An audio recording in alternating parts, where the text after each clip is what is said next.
any coloration application, right, you may have a heavy spot, a mist spot, a swirl, something you need to take care of.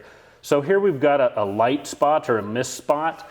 So we're going to come back and take care of that. The process is, first I want to, kind of like chasing the grain with a regular solvent-based stain, I just want to soften any hard edges that I can see that possibly might shine through even when I do the repair. So we're first going to start with just a dry rag to see if I can take any of those out or soften those. If that doesn't work, we'll go with a wet or a damp rag. If that doesn't work or we need some more, then we'll just use a maroon pad. Soften those edges, and then we're going to come back, apply more of the Chroma coloration system onto the floor. Let that sit for a minute, dab off the excess, and then we're actually going to wipe in. So this is what differs from doing a repair with Chroma versus a repair, say, with like dry fast stain.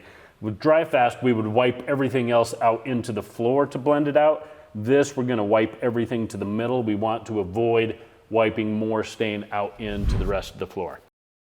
So again, that was our process, trying to soften those hard edges, adding some more product. You could see that this center area, when I was wiping it off, either I took too much of the color off still, or it's just not taking the color as much, so it is kind of a funny spot in that board.